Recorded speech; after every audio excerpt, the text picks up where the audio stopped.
예수님의 치료의 기적에 대해서 또 그 치료의 과정과 그 치료의 목적, 그 모든 것이 여기에 합축되어 있는 것을 발견할 수가 있겠습니다. 예수님에게서 치료받고 얻은 유익은 그리스도와 교회를 섬기는 데 사용되어야 합니다. 이제 이 말씀을 한번 살펴보면요, 여기서 우리가 받을 수 있는 의미와 교훈을 중심으로 살펴보기로 하겠습니다. 우선 8장 14절에 베드로의 장모가 열병을 알아서 누웠다고 하였습니다. 우선 1차적으로 열병의 특성에 대해서 살펴보기로 하겠습니다. 우리가 이제 신약을 들어서게 되면은 신약의 그 앞에는 사복음서가 있는데요, 사복음서 중에서 마태, 마가, 누가 요 셋은 공관복음이라 그러고, 또 요한복음은 똑같은 복음서이지만 공관복음에서 제외돼서 별도의 그 복음으로 이렇게 이야기하고 있습니다.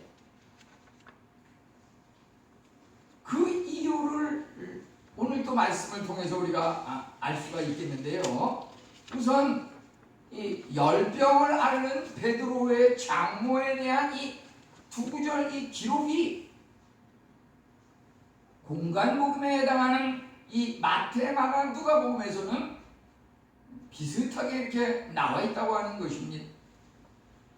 마태복음 8장, 또 마가복음 1장, 누가복음 4장에는 베드로의 장모가 열병을 앓은 이 장면이 나오고 있습니다. 근데 요한복음에는 베드로의 장모가 열병을 앓았다는 기록이 나오지 않고, 거기서는 왕의 신하의 아들이 열병을 앓았다, 그 열병을 치료하는 장면이 요한복음 4장에 이렇게 기록되고 있는 것을 볼 수가 있습니다. 우리가 똑같은 공관복음에서 베드로의 장모가 열병을 앓았다고 이렇게 기록을 하고 있는데, 또 복음서마다 그것이 조금씩 다릅니다. 제가 신학대학에서 신학을 공부할 때 보면은 사복음서 중에서 마가복음을 가장 먼저 이렇게 공부하였습니다. 그 이유는 마가복음이 역사적으로 마태, 누가, 요한보다 앞선 것이다, 이런 기록이 있기 때문에 마가복음을 먼저 이렇게 공부한 적이 있습니다. 또 어떤 분은 요한복음이 성경 중에서 가장 아주 귀한 이런 말씀이 잘 합축이 되고, 예를 들어서 요한복음 1장 1절부터 보면 마치 창세기 1장처럼 태초의 그 천지 창조에 대한 이런 기록부터 시작해가지고 이런 독특한 특색이 있기 때문에 또 요한복음을 1장부터 공부하는 것이 신앙에 가장 좋다, 이렇게 이야기하는 분도 있습니다. 저는 일단 거두절미하고 창세기 1장부터 계시록까지 이렇게 52주간 성경을 묵상하며 말씀을 나누는 이런 데 입각해서 오늘 마태복음 말씀 중에서 이렇게 함께 은혜를 나누게 되는 것입니다. 그런데 똑같이 마태, 마가, 누가 공관복음에 베드로 장모의 열병에 대해서 기록하고 있지만, 이 우리가 읽은 마태복음 8장 14절에서 베드로의 장모가 열병을 앓아누웠다, 이렇게 되어 있는데, 이 복음서 중에서도 누가복음 같은 경우는 베드로의 장모가 중한 열병에 걸렸다, 이렇게 되어 있어요. 그냥 열병으로 되지 않고 중한 열병에 걸려서 힘들어하였다. 그러면 마태와 마가에 비해서 누가는 중한열병이라고 한 이유는 그가 직업이 의사였기 때문에 똑같은 열병을 보더라도 말이죠, 뭔가 세세한 세세하게 이렇게 잘라서 본다고 하는 것입니다. 예를 들어서 과거에 무슨 엑스레이라고 하면서 온몸을 한꺼번에 보지만은 희미하게 봅니다. 이제 컴퓨터 촬영기가 나와가지고 이것이 그 스캔이라고 하는 것은 단면을 잘라가지고서 그 1cm 간격으로 본다고 하는 것입니다. 그 컴퓨터가 나왔을 때 1cm 간격으로 모든 병을, 뇌를, 장을 다 이렇게 살피지만 1cm보다도 작은 병은 진찰할 수가 없어요. 요즘 와가지고서 MRI 컴퓨터라고 하는 것은 1cm 미만도 또 봅니다. 가면 갈수록 이렇게 세분화되고 있어요. 그래서 이 보험서도 말이죠. 똑같이 주님께서 환자를 치료하는 이런 이적에 관한 기록들이 많은데 누가복음에 나오는 그 환자에 대한 치료의 기록이라고 하는 것은 좀 더 전문적이고 자세히 기록되었다고 하는 것입니다. 중한열병이라고 하는 것은 온도로 말하자면 한 38.5도 정도의 그 이상의 체온을 말하는 것인데 이것은 상당히 증상이 심각하고 심하면 생명의 위험까지도 초래할 수 있는 그것이 중한열병이고 고온에 해당하는 이런 열병인 것입니다. 단순히 그 과거에는 오늘날도 마찬가지예요. 열병이라고 하는 그 자체가 병명일 수도 있어요. 하나의 증상명으로서 예를 들어서 말라리아, 장티푸스, 댕구열병, 코로나병 이런 병명 중에서 하나의 증상으로 열병일 수도 있지만 그 열병이라는 그 자체가 병명으로도 이렇게 쓰일 수가 있는 것입니다. 그것은 요한복음 4장 같은데 왕의 신하의 아들이 그 병에 걸렸는데 아주 다들 죽었는 줄 알았는데 예수님께서 가셔 죽은 것이 아니라 살아있다 그러면서 그것을 치료하였는데 그 단락 마지막에 보면은 열기가 사라졌더라 이렇게 기록하고 있어요. 그 말은 뭐냐면은 그 열이 나는 그 자체가 하나의 병명인 것입니다. 오늘날도 보면은 불명열이라고 이렇게 환자를 우리가 병원에 가서 이렇게 병문안을 가면 거기에 병명이 말이죠. 환자 이름과 함께 불명열 이렇게 기록되어 있는 병명의 환자가 있어요. 그것은 무슨 병인지 밝힐 수 없는 그런 열병이라고 하는 것이죠. 사실 열병이라고 하는 것이 간단한 것 같지만 제가 아는 그 유명한 전문의 의사분의 그 가족 식구가 열병이 와가지고서 3, 4년간 병원 중환자실에서 혼수상태에 있다가 돌아가신 그런 것을 기억하고 있어요. 열병이 어떻게 생각하면 간단한 것 같지만 굉장히 복잡하고 때로는 위태로운 경우도 있습니다. 우리는 이러한 것에 대해서 기후변화라고 하는 것과 연관을 시켜서 생각할 수가 있겠습니다. 과거에 비해서 오늘날 그 기후변화라고 하는 것, 물질 문명이 발달하면서 많은 매연과 이런 공기들이 이렇게 탁해지고 때로는 자꾸 이 산림과 수목들이 자꾸 베어지면서 그것을 갖다가 사람들이 이용을 하는데 무슨 건축이라든지 이것저것 집을 짓고 이러면서 자꾸 그것을 베어버리고 잘라버리고 없애버리고 또 그러다 보니까 과거의 숲속 밀림에서 이렇게 자라나는 여러 온갖 짐승들이 숲이 다 잘라지고 없어지다 보니까 잔디에서 이렇게 또 짤막한 잔디에서 이렇게 자라면서 거기에 또 대변이라든지 배설물을 많이 이렇게 배출을 해가지고 거기서 발생되는 또 가스와 악취 이런 것들이 또 탁한 그 공기를 갖다가 오염시켜가지고 이제 지상의 그 온도가 올라가면서 의외로 그 상하의 그 온도가 말이죠 고르게 균형을 가지고서 순환되지 않고 이러다 보니까 거기에서 태풍이라든지 지진이라든지 폭염이라든지 이런 것들이 발생해가지고 과거에는 전혀 경험하지 못하였던 이런 열병 계통이 많이 발생하고 있는 것을 보게 됩니다. 오늘 여기 나오는 마태복음도 그러하거니와 마가, 누가, 요한도 전부 말이죠.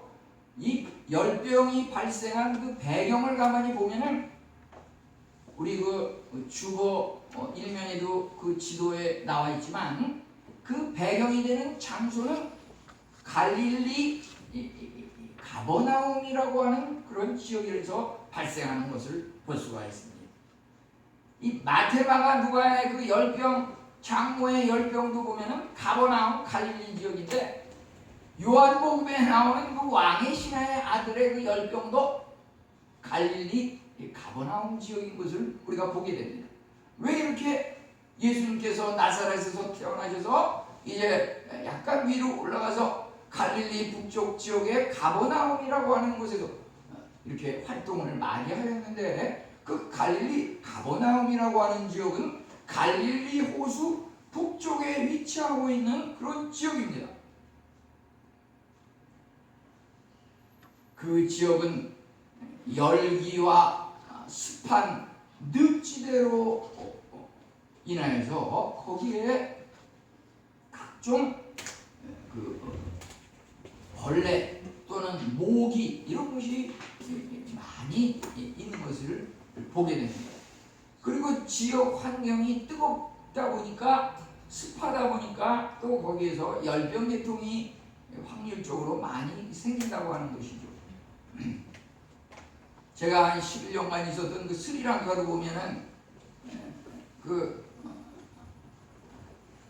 인도양 그 진주라 그래가지고 인도 밑에 있는데 그 조그만 우리나라로 말하자면 제주도 같이 조그만 이런 섬인데 아열대 지방이라 그래가지고서 거기가 1년 내내 기온이 뭐 40도까지는 아니에요. 그저 한 30도 조금 넘어가는 정도인데 그것이 바닷가에 있다 보니까 습하거든요.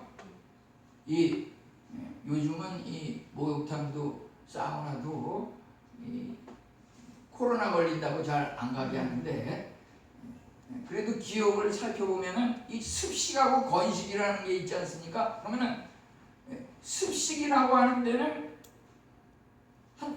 한 70도만 돼도 굉장히 뜨거워요. 근데 건식은 80도, 90도가 돼도 습식에 70도, 60도보다 얕게 느껴져요.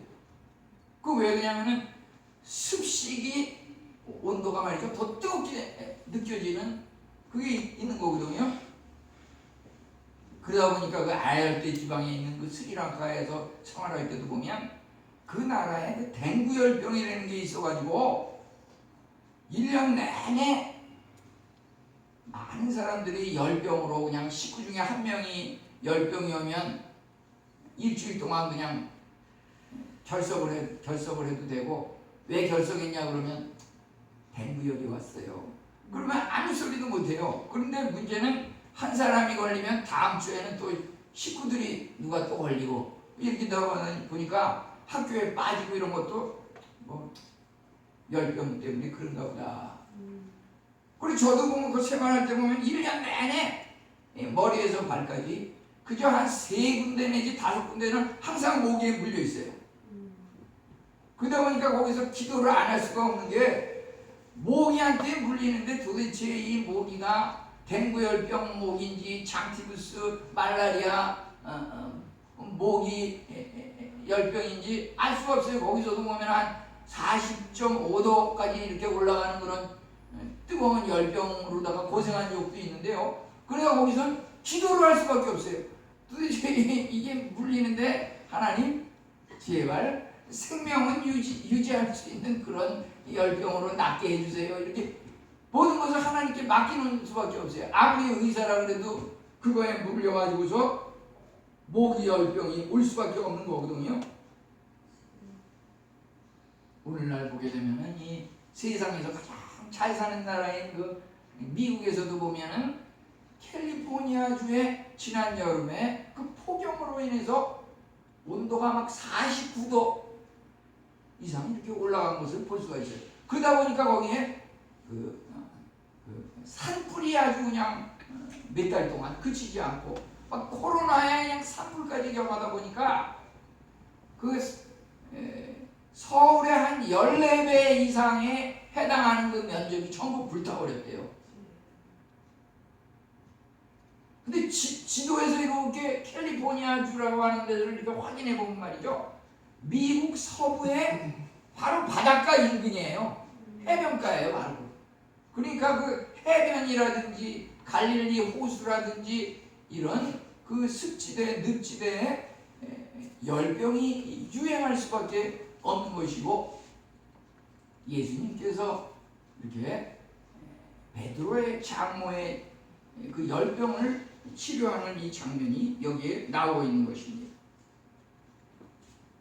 여기서 우리는 신앙적으로 그 열병이라고 하는 것이 죄와 연관된다, 이런 것을 한번 살펴볼 수가 있을 것 같아요.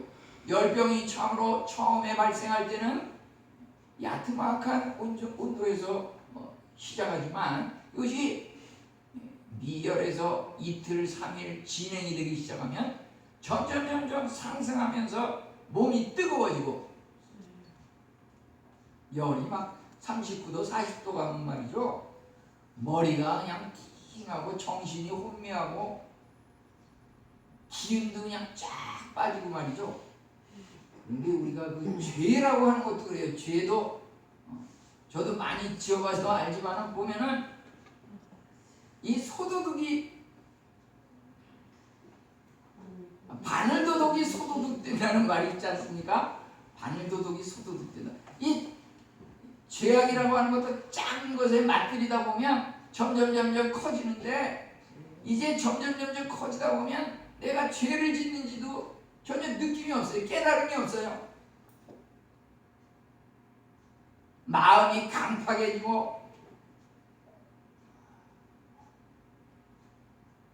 좀 더 큰 죄를 지으면서도 자기는 떳떳하다 그러고 아무 잘못이 없다 그러고 이러다 보면은 정신이 그냥 헷가닥 돌아가면서 이성을 잃게 되고 내가 뭐 잘못했냐 이런 식으로 제정신이 아니고 돌아버린다는 것이니까 돌아버린다고 하는 것이죠.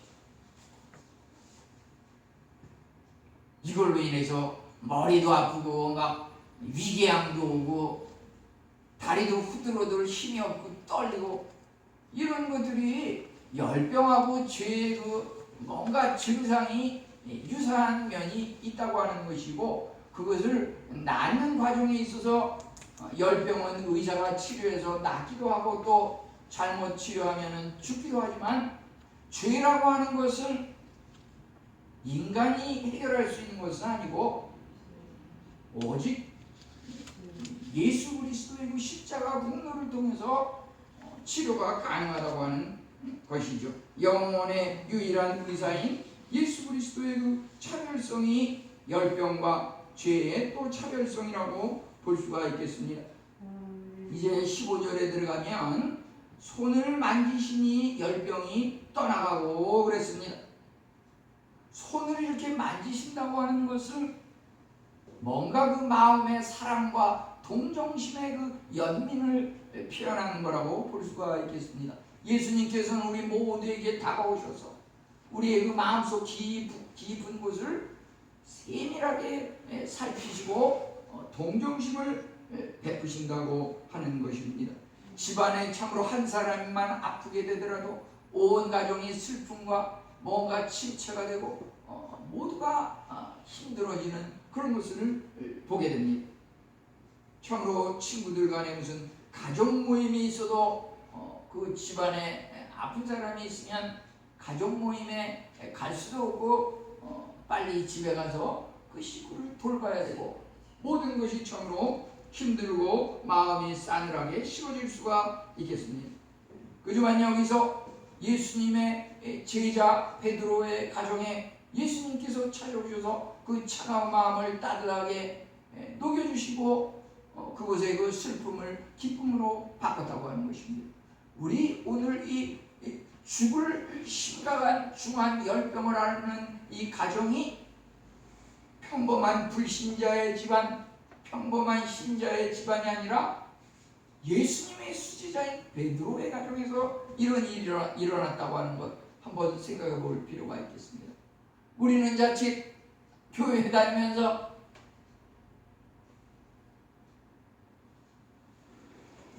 내가 이 교회를 다니면서부터 하는 일마다 안 풀려.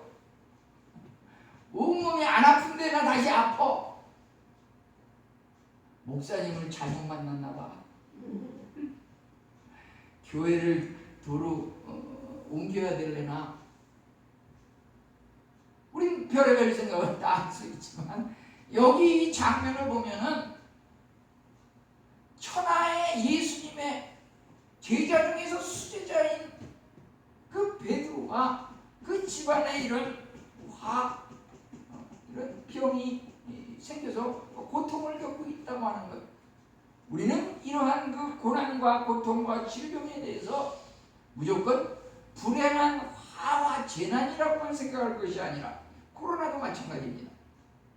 하나님께서 나에게 전에 깨닫지 못한 특별한 은혜를 주시려고 나한테 이러한 일이 일어났구나, 이렇게 생각의 발상을 전환시킬 필요가 있다고 하는 것입니다.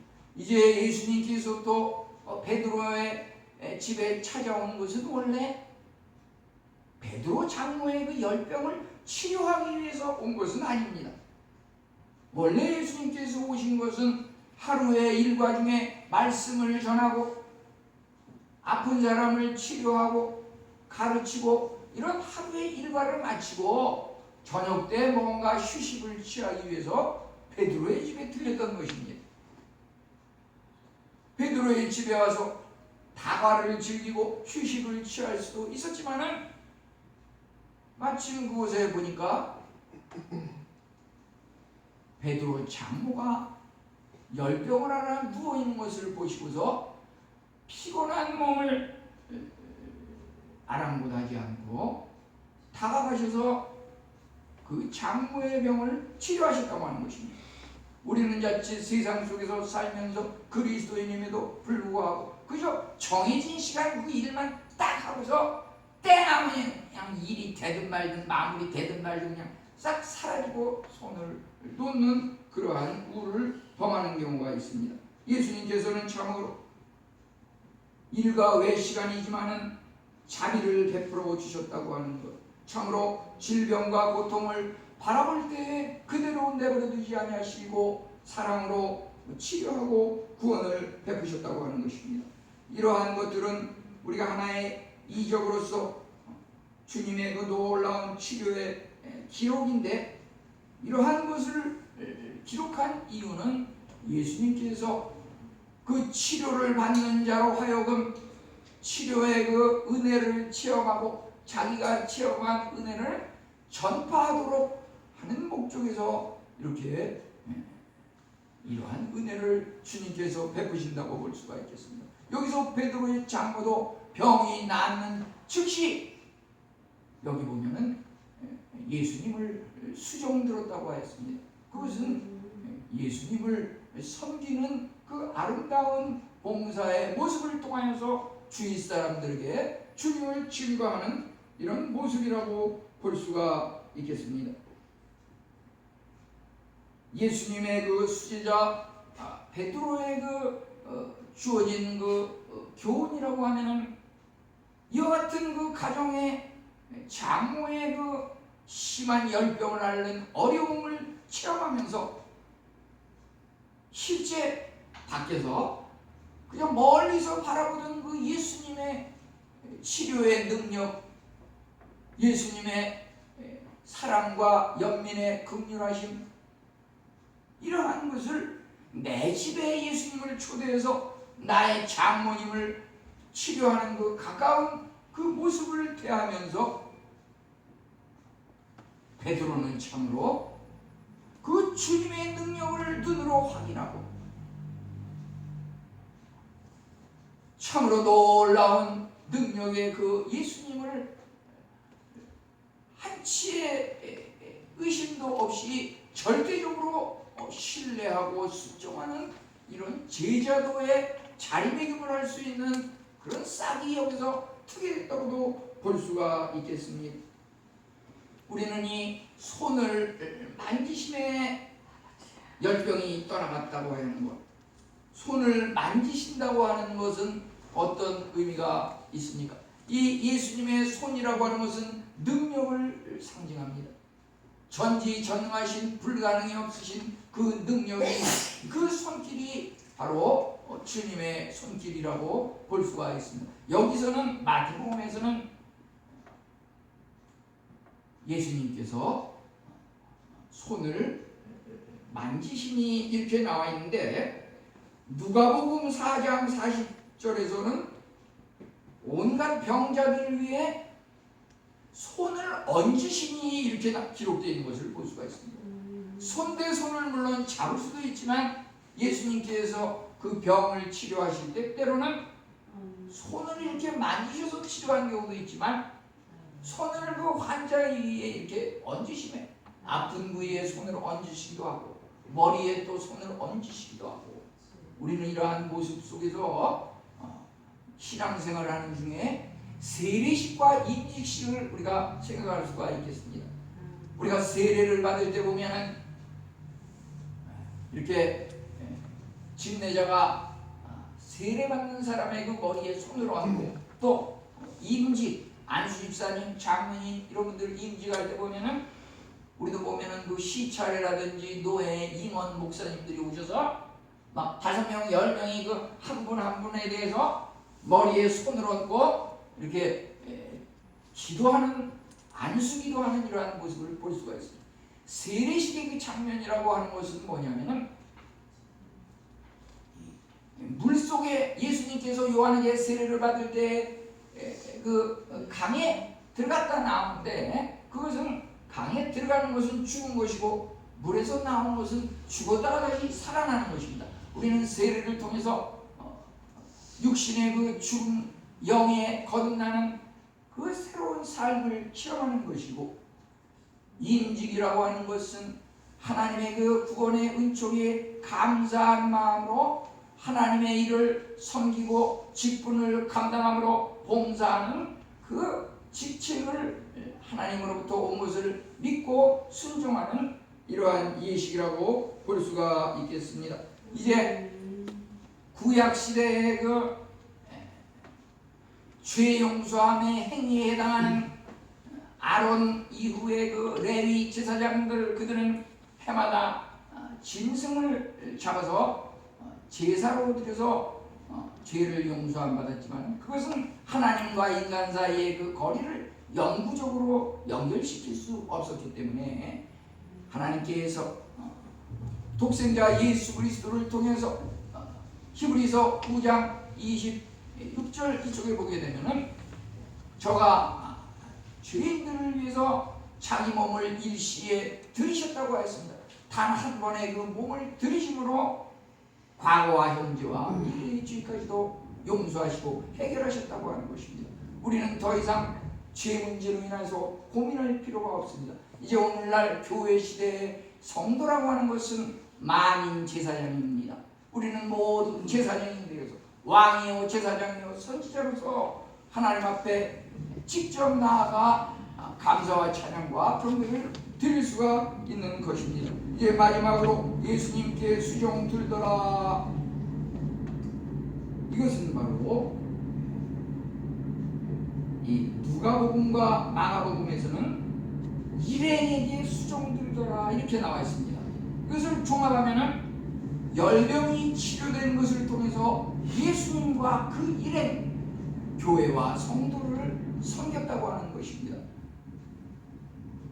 예수님께서 몸을 치료하시는 그 여러 치료 사역이라고 하는 것은 치료 자체에 있다기보다 그 치료를 통해서 죄를 용서하고 영혼을 구원하는 데 궁극적인 목적이 있다고 하는 것입니다. 그래서 그 질병이 치료되면은 치료된 것으로 좋아하고 그냥 끝나면 안 되고 그 치료를 통해서 구원의 은총에 감사하며 하나님과 교회와 예수님과 성도들을 섬기고 봉사하는 데 사용하는 것이 올바른 것이라고 볼 수가 있겠습니다. 마태복음 9장 1절로 7절에 보면 중풍병자를 치료하는 장면이 나오는데요. 거기서 예수님께서 중풍병자를 향하여서 첫째 말씀하시기를 내죄 사함을 받았느니라. 둘째 말씀하시기를 일어나 집으로 가라고 하였습니다. 이것은 예수님께서 중풍병자에 대해서 일어나서 집으로 가라, 완전히 낫다, 이것을 먼저 말할 수도 있지만 내죄 사함을 받았느니라, 그것을 먼저 말씀하신 이유는 죄를 용서하시는 그 하나님과 동일한 권능을 가지신 분이 예수님이시라고 하는 것입니다. 그리고 질병 치료에 있어서 질병 치료 자체의 목적이 있는 것이 아니라 죄 용서가 더 중요하다고 하는 것입니다. 우리가 신앙생활하면서 죄 용서와 구원이 궁극적인 목적과 중요한 1순위가 되어야 하는 것입니다. 자칫 교회 신앙생활하면서 치료의 목적을 1순위로 두게 되면 신앙을 갖다가 치료 종교로 전락시킨다고 하는 것입니다. 우리는 결코 치료 종교이지만은 치료 종교는 부수적인 것이고 궁극적인 가장 중요한 목적은 죄 용서와 구원에 있다고 하는 것입니다. 그런데 이러한 것들이 억지로 되는 것이 아니라 자발적으로 일어날 수 있는 것은 첫째는 말씀이 중요한 것이고 둘째가 치료인 것입니다. 구원이 중요하고 치료가 나중입니다. 치료의 그 끝은 구원의 끝은 치료, 그것이 아니라 우리가 치료를 받게 되면 그 치료에 감사한 마음으로 그 치료가 바로 또 주님의 치료는 몸의 치료뿐만 아니라 영의 치료를 겸한 것이고 영과 육이 함께 통합적으로 치료되는 것을 통해서 하나님 앞에 감사를 드릴 수가 있는 것입니다. 구원의 결실은 참으로 봉사로 이어져야 하겠습니다. 우리는 이제 이 치료의 이 말씀을 통해서 신앙이라고 하는 것이, 교회라고 하는 것이 사회적 관계성과 가정의 그 단합을 연관시켜서 생각해야 하겠다고 하는 것입니다. 가정이라고 하는 것은 역시 그리스도께서 창조하신 우주 만물 중에서 천재 그 만물 중에서 한 것이 바로 가정입니다. 가정도 하나님께서 창조하신 것이고 우리는 가정생활을 할 때 하나님의 얼굴 앞에서 가정생활을 해야 하는 것이고 하나님의 그 얼굴, 그리스도의 얼굴이 외면됐을 때는 그 가정이 사회의 일환으로서의 가치를 또 상실하는 것이라고 볼 수가 있습니다. 우리 가정의 테이블에 그 의자 한 곳에 그리스도를 앉히시기 바랍니다. 아니 보다 적극적으로는 우리 그 가장 중심의 좋은 자리에 예수 그리스도의 자리를 항상 비워놓으시기 바랍니다. 왜 우리가 촘촘히 우리 사람들끼리 가득 앉아야 합니까? 코로나가 우리 식당에 가서도 한 자리 뚝 띄워놓고 의자가 있더라도 비워놓고 그 자리에 주님을 앉힌다 그러면 우리에게 참으로 코로나가 절대 감염되지 않을 것이고 그 자리에 주님을 앉히면 가정이 화목해질 것이고 사회가 밝아질 것입니다. 우리 신앙생활이라고 하는 것은 안으로는 우리가 내실을 기하면서 교회가 아름답게 성장하고 부흥해야 하는 것이 우선이지만은 또 궁극적으로는 하나님께서 창조하신 이 우주 만물 사회의 그 관계성 속에서 사회 공공적인 유익을 위해서 교회가 작용해야 하는 것입니다. 교회가 자칫 사회에 악을 끼치고 교회 때문에 이러한 잘못된 일이 발생하였다고 하는 이런 치탄의 소리를 듣는 것은 뭐가 잘못돼도 굉장히 잘못된 것입니다. 우리 교회라고 하는 것은 주님 치료라고 하는 것은 단순히 질병 그 일개인을 치료하는 것에 그치는 것이 아니라 몸과 마음과 영혼을 함께 치료하는 것이고, 그 개인뿐만 아니라 가정과 교회와 그 나라를 치료하는 것이고, 그 나라와 세계를 치료하는 것입니다. 여호와 라파의 하나님, 치료의 하나님은 단순히 몸만 치료하는 것이 아닙니다. 우리 성도님들에게 몸과 마음과 영혼을 온전히 치료하시는 라파의 하나님의 은혜가 이 시간 이후로 충만하시기를 기원합니다. 아멘. 하나님 아버지 감사합니다. 오늘 그냥 짧은 문장이지만 열병을 고치신 예수님에 대하여 은혜를 나누었습니다. 하나님 아버지, 우리를 죄악 가운데 구원하여 주신 주님의 은총에 감사하며 영혼의 유일하신 의사이신 예수 그리스도를 온전히 붙들므로 믿고 구원에 이르고 감사와 즐거움으로 교회와 주님을 섬기는 우리들 다 되게 하옵소서. 예수님의 이름으로 기도하옵나이다. 아멘. 우리 다 같이